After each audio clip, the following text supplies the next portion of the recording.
real quick, and he says, "What happened to your ankle?" And was it a big concern or just something you had to kind of shake off? I just got twisted, and yeah, I'll be good. I got a bye week, so I'll be good. You mentioned that bye week. You guys are obviously playing extremely well. Are you a guy who wishes that you didn't have the bye right now because of your momentum, or is this a good break? No, I think it's a good break. Got some things we need to clean up. I know I got some things I need to clean up. Missed a couple of throws that I should have had. So it's a good timing for the bye week. Get a little rested up. And, yeah. Gerard, have you had many touchdown runs like that one in the third quarter? Or is that one that kind of stands out in your mind? Have I had those before? Yeah, have you had many like that? Yeah. I've had a couple like that. Just the first time y'all seeing it. But, yeah, I've had a couple like that. What was really the game plan offensively going in, trying to attack the CCU secondary, and how well do you think executed that? The game plan was just to be fast tempo, just like we go in every week. The game plan in that way doesn't change. I mean, we add new wrinkles here and there, but the game plan doesn't change for what we are trying to accomplish in the game.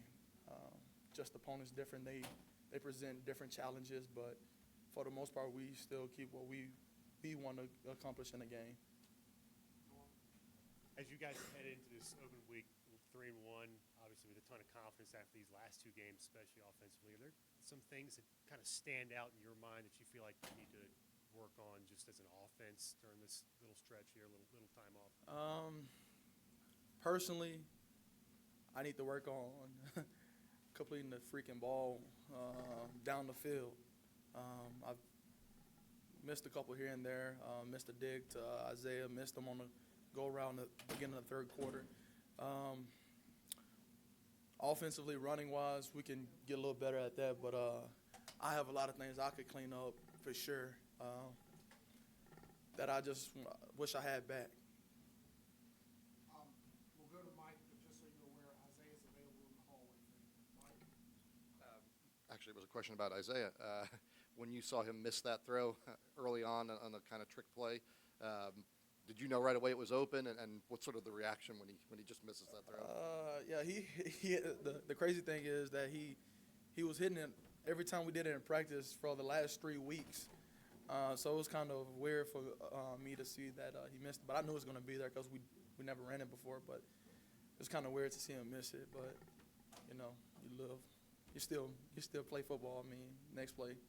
And what Andy was asking you on that touchdown run, you sidestepped 3 or 4 guys in the last, 10 yards. Was there a point that you thought, hey, this is going to go to the end zone, or were you as surprised as maybe us that you were able to keep extending that play? When I broke the first tackle and I went to going to the right, I had a feeling that, with the blocking that I had coming in front of me, I said, yeah, it might could go if I just followed them. And they did a hell of a job getting in front of me, not blocking the back from Bucky. He just got in his way, and then the other guys coming up there and just blocking their tails off so I could get a touchdown. Thank you, John.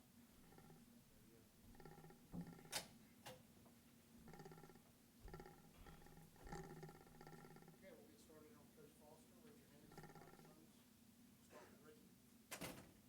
How are you guys able to keep James Summers really contained in this game? It seemed like he didn't really have that much of an impact today. I liked our plan. I liked the way our kids practiced this week. We had anticipated with him and what we've seen on film with him at quarterback, and we'd heard during the week that he was going to be involved a little bit more in the offense.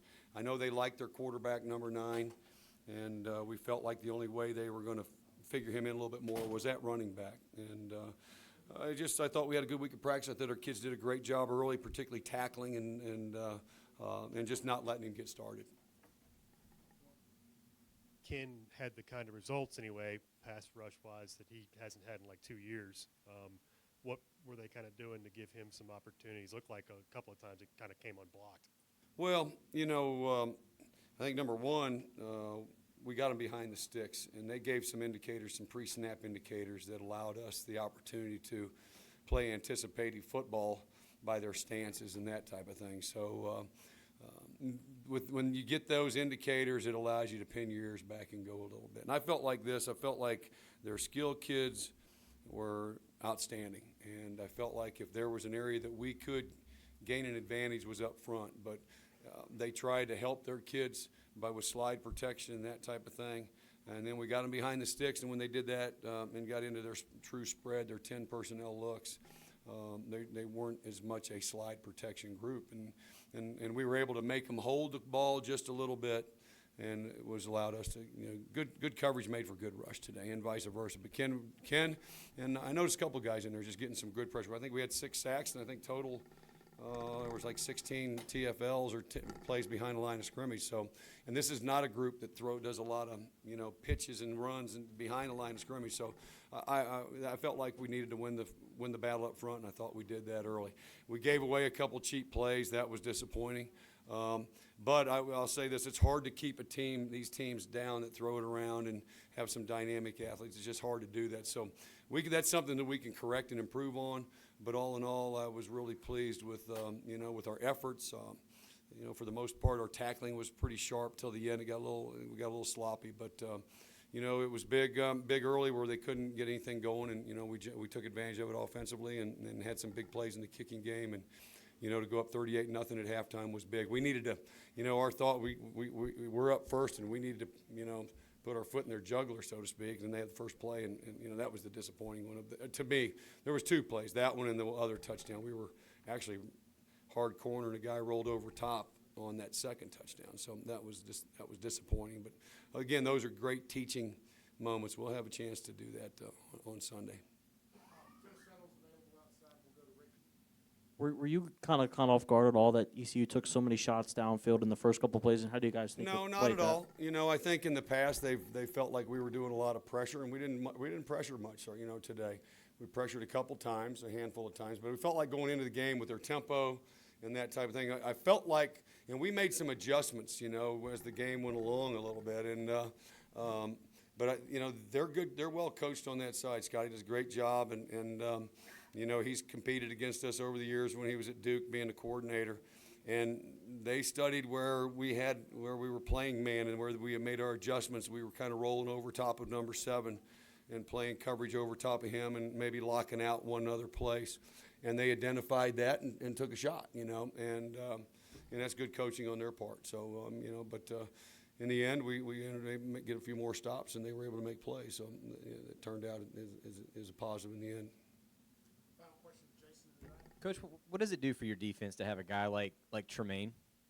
He just seems to make a play, Yeah, I mean, I tell you, you've heard me talk about. The guy's got tremendous potential, great upside, and you see him out there. He's still just at the tip of the iceberg, in my opinion, where he can go. But you see a guy playing faster, playing with more confidence, and that's a good thing for us because he is long, he's athletic. He's got a great catch radius to be in a wingspan in the passing game. Besides having the ability to rush the passer, so the future's bright, and I just like the way he's working at it in practice. I like the way he's coachable, and it's important to him, and in turn, it's results will come from that type of effort. Okay, all right, thank you guys. I got my driver. All right.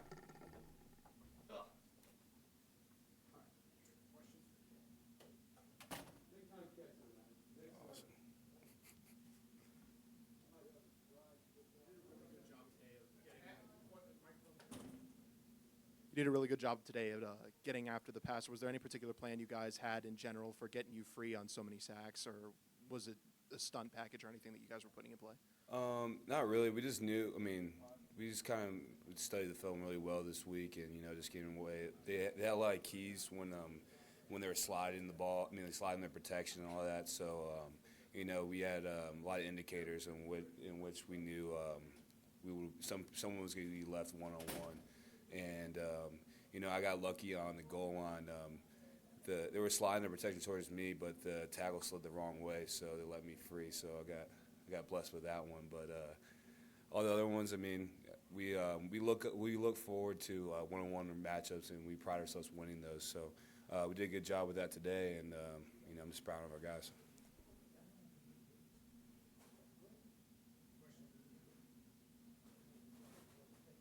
Awesome. take you back to radio quick. We got Greg Stroman coming next. Come on, Stro.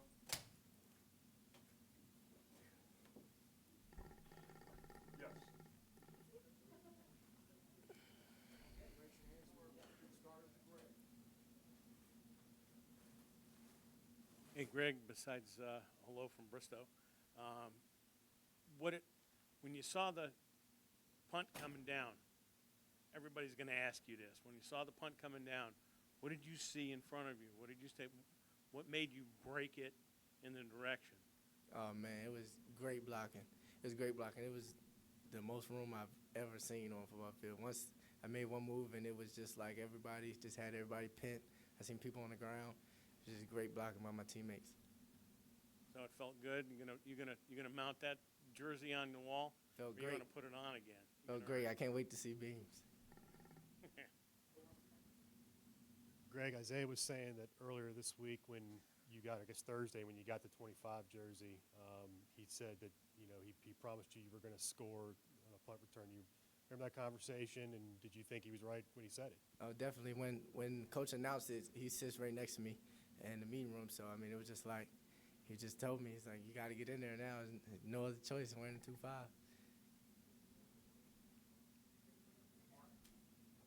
Just to follow up on that, what did it mean to you to get chosen to wear number 25 today, and how much were you kind of motivated to have a big game, because of what number you were wearing? Oh, it was a huge honor. It was a huge honor to put this 2-5 on, and I just feel like Coach definitely when he announced it to me, he told me don't play out of your game, just wait for it to come to you, and it did.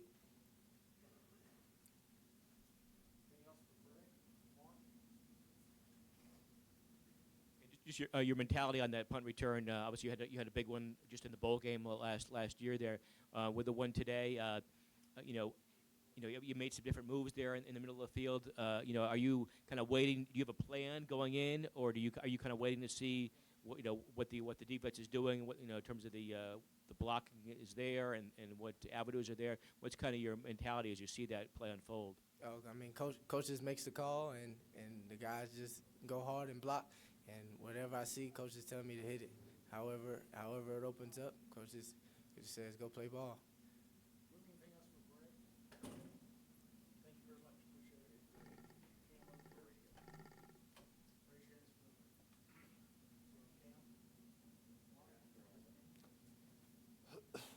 for Cam. Cam, the block you had on the kick, how did that unfold from your point of view? The coaches did a great job, breaking down the film and seeing that their punter, punted it, kind of on a way where we could get to it. So all week we practiced it and just saying, get off on a ball and go make a big play. And special teams played a big part in our win today.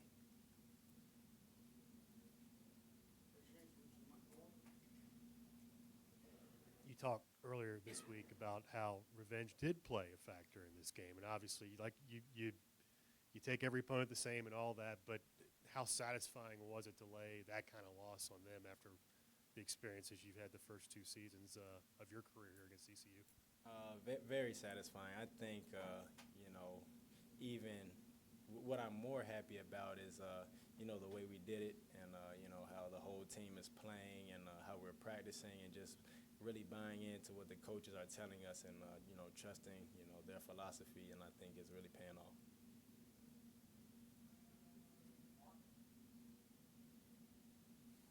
Coach mentioned how you had a particularly good week of practice this week. What do you remember about your week in terms of your focus for this game and your approach for this game?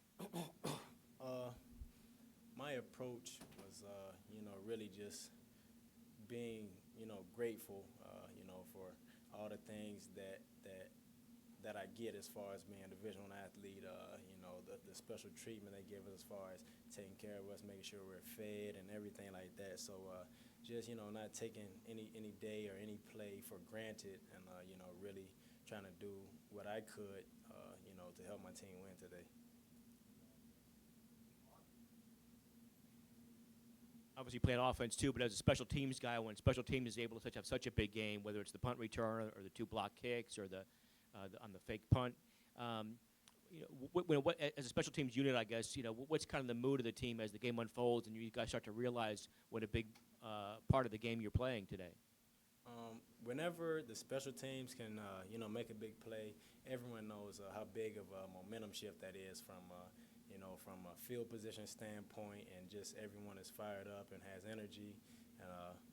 We really took advantage of that today, and I think that is a really big part in why we won the way we did. If I'm not mistaken, you also got your first career sack today. Yeah, I put a brick in Saxbury today. Was that, I can't imagine that was a goal of yours or anything when you came to Tech. Is that just icing on the cake, more or less? Definitely icing on the cake. I think it just, symbolized, the week of practice that we had, and, the energy and, the trust that we all had in each other as a team and, family. And, it was great. One last question. Yeah, just to follow up on that, I guess, what do you remember about that play, that sack play as it unfolded there, and now you're ready to play some defense for this team too? I try to joke with Coach Bud, every now and again, and let him know, I'm ready whenever he needs me, put me on defense. But, just coaches told me to watch the rugby, and, they try to roll out. And I didn't know it was a fake till, I got there. But, we made a play and, end up getting 6 more points. Thank you. Cam,